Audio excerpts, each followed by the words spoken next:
एक बार की बात है, किसी गुरुकुल में 3 शिष्यों ने अपनी शिक्षा पूरी करने के बाद, जैसे कि परंपरा थी, अपने गुरु से पूछा, गुरुदेव बताइए कि आपको गुरु दक्षिणा में क्या चाहिए।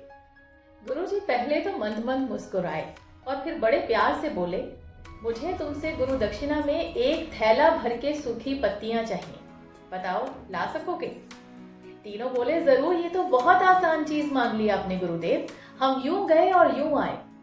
तीनों ने सोचा कि सूखी पत्तियां तो जंगल में ऐसे ही बिखरी रहती हैं, वो तो बहुत आराम से मिल जाएंगी। ये सोचकर वो गुरु से आज्ञा लेकर जंगल की ओर निकल पड़े। लेकिन जैसे ही वो नजदीक के एक जंगल में पहुंचे तो वो ये देखकर हैरान रह गए कि वहां पर तो बस मुट्ठी भर सूखी पत्तियां ही पड़ी थी। उनके आश्चर्य का ठिकाना न रहा। वो सोच में पड़ गए कि आखिर जंगल से कौन सूखी पत्तियां उठाकर ले गया होगा। इतने में उन्हें दूर से आता हुआ एक व्यक्ति दिखाई दिया।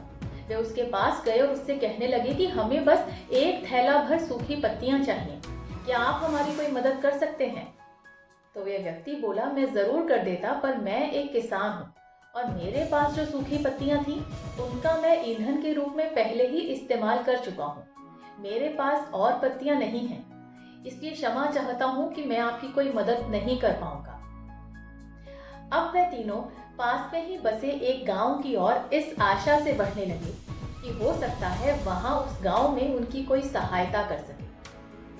वहां पहुंचकर उन्होंने एक व्यापारी को देखा तो वे बड़ी उम्मीद से उससे एक थैला भर सूखी पत्तियां देने के लिए प्रार्थना करने लगे। लेकिन उन्हें फिर एक बार निराशा ही हाथ लगी। व्यापारी ने कहा कि मैंने कुछ पैसे कमाने के लिए सूखी पत्तियों के डूने बनाकर बेच दिए। मैं तो आपकी कोई मदद नहीं कर पाऊंगा, लेकिन मैं आपको एक बूढ़ी माई का पता देता हूँ। वो सूखी पत्तियां इकट्ठा करती हैं, उनसे आपको पत्ते जरूर मिल जाएंगे। चलिए, तीनों माई से मिलने चल दिए, पर भाग्य ने यहाँ पर भी उनका साथ नहीं दिया, क्योंकि बूढ़ी माई ने बताया कि मैं तो पत्तियों को अलग अलग करके कई प्रकार की औषधियां बनाती हूँ। जो सूखे पत्ते मैंने इकट्ठे किए थे उनकी तो औषधियां बन चुकी हैं। अब मेरे पास पत्ते बचे ही नहीं हैं कि मैं आपकी मदद कर सकूं। निराश होकर वे तीनों खाली हाथ ही गुरुकुल लौट आए। गुरुजी ने उन्हें देखते ही बड़े प्यार से पूछा, ले आए गुरु दक्षिणा। तीनों ने सर झुका लिया। गुरुजी बोले, क्या हुआ। तो उनमें से एक शिष्य बोला, गुरुदेव, हम आपकी इच्छा पूरी नहीं कर पाए। हमने सोचा था कि सूखी पत्तियां तो जंगल में हर और यूं ही बिखरी रहती होंगी, लेकिन बड़े ही आश्चर्य की बात है कि लोग उनका भी कितनी तरह से इस्तेमाल करते हैं।